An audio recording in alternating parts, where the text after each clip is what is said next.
अरे बेटा, पता नहीं क्या भला हमारे पीछे लगी है, जीवन से सुख चैन ही छीन गया है।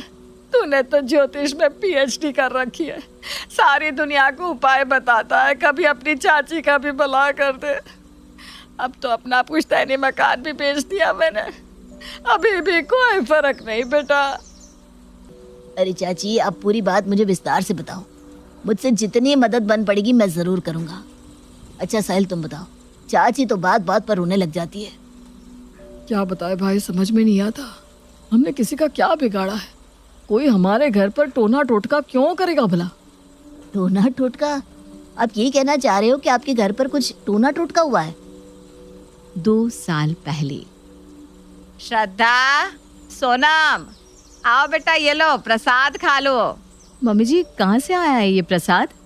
बेटा मैं सत्संग में गई थी ना, वहीं से प्रसाद मिला तो तुम दोनों के लिए घर ले आई। मम्मी जी आप भी खाइए ना। अरे नहीं नहीं, मैं इसे नहीं खा सकती, तुम दोनों खाओ।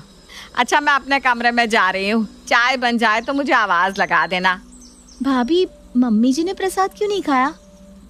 मम्मी जी का तो मम्मी जी ही जाने, पता नहीं क्या चलता रहता है उनके मन में।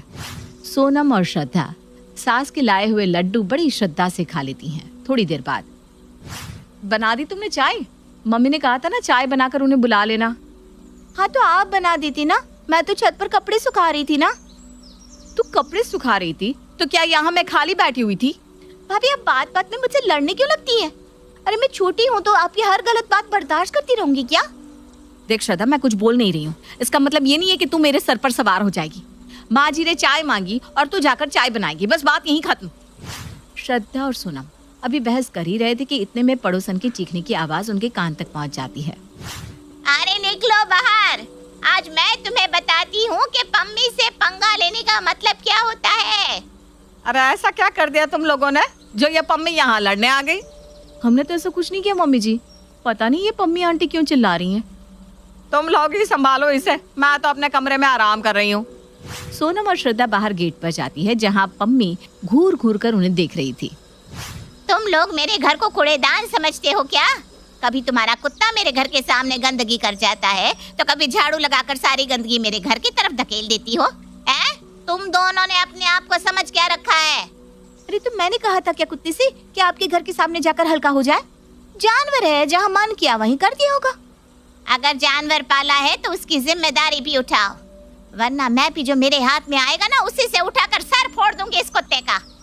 अच्छा, हाथ तो लगा कर दिखाओ मेरे शेरू को, मैं भी देखती हूँ क्या कर लोगी आप।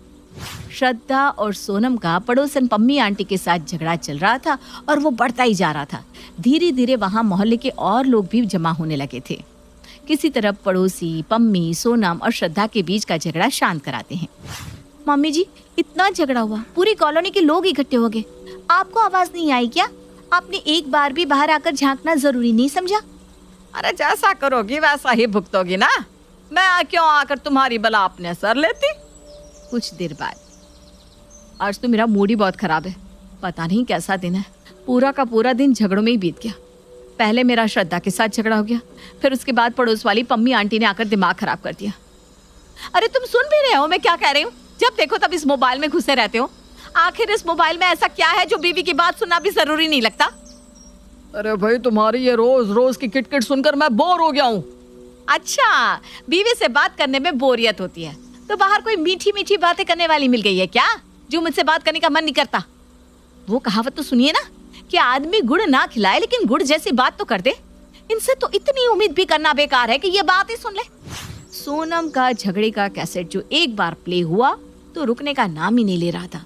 देर रात तक सोनम और पति साहिल का झगड़ा होता रहा और उसके बाद दोनों मुंह फेर कर सो गए। अगले दिन सोनम और श्रद्धा अपना अपना काम निपटा रही थी। कुछ देर बाद उनकी सासू माँ फिर से 2 लड्डू हाथ में लेकर घर में घुसती है। अरे बहू, आओ जरा प्रसाद ले लो। नहीं मम्मी जी, आज मेरा लड्डू खाने का मन नहीं है।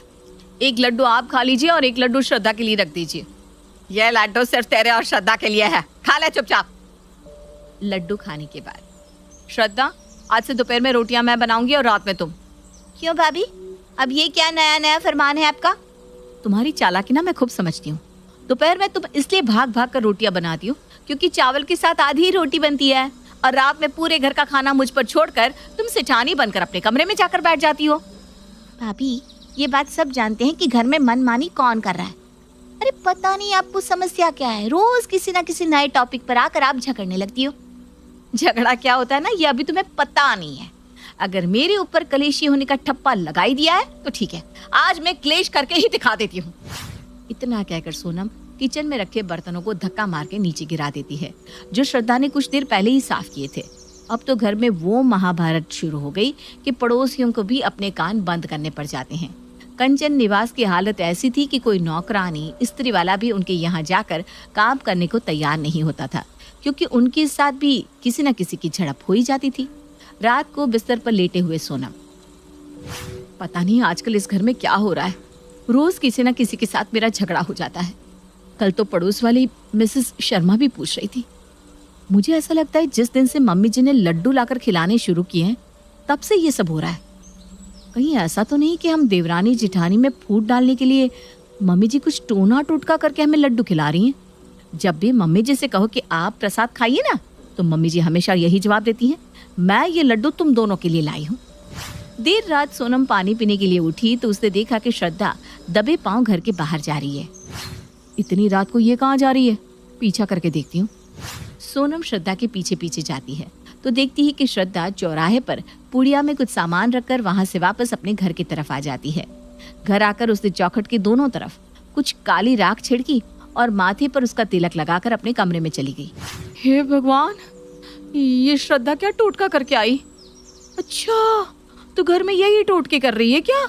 तभी आजकल बात बात पर घर में क्लेश हो जाता है। कुछ दिन बीते तो एक सुबह सोनम देखती है कि सासू माँ कंचन ने अपने माथे पर लाल तिलक लगा रखा है और वो नींबू मिर्ची को एक मिट्टी के बर्तन में रखकर जला रही है। हे राम, समझ में नहीं आ रहा कौन सही है कौन गलत। इन दोनों से सामने से पूछ लिया तो ये तो अलर्ट हो जाएंगी। मैं जाकर किसी बाबा से उपाय पूछ कर आती हूँ।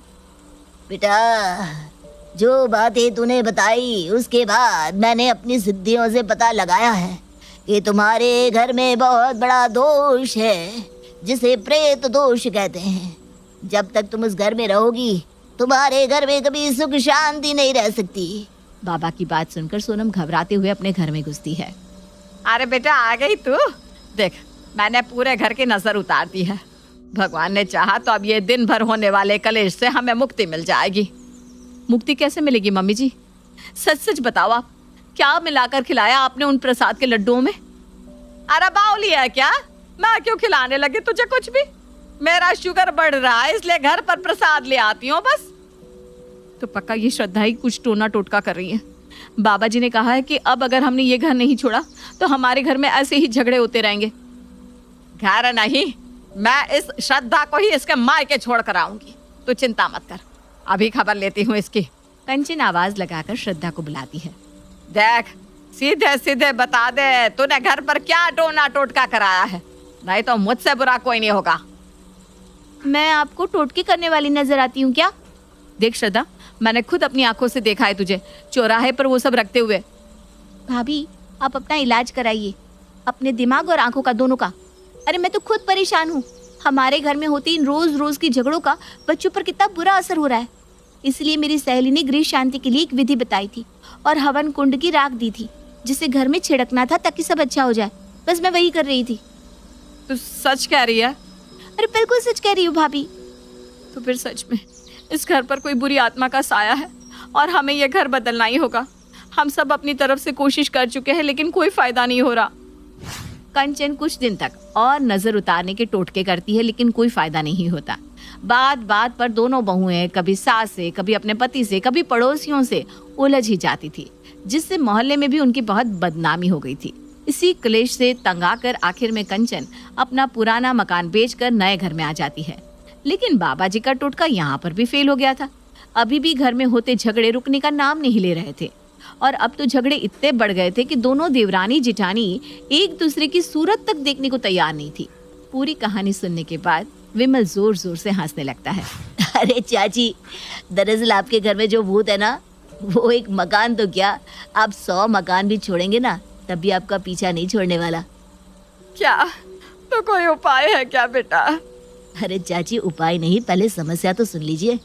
आपके घर के भूत है, आपके घर की दोनों बहू है। आपकी बहुएं झगड़ालू है। जब बात बात पर एक दूसरे का सर फोड़ेंगी तो इसमें भूत प्रेत का क्या दोष? आप अपनी बहुओं को सुधारिए, ये भूत प्रेत खुद भाग जाएंगे। उस दिन के बाद कंचन ने पूरे घर की कमान अपने हाथों में ले ली थी और सख्ती से दोनों बहुओं पर निगरानी भी रखने लगी थी। उसने महसूस किया कि वाकई उनके घर का भूत भाग गया है और घर में शांति का माहौल बनने लगा है। ये कहानी अच्छी लगी है तो वीडियो को लाइक करें और चैनल को सब्सक्राइब करके हमारे साथ जुड़े रहे।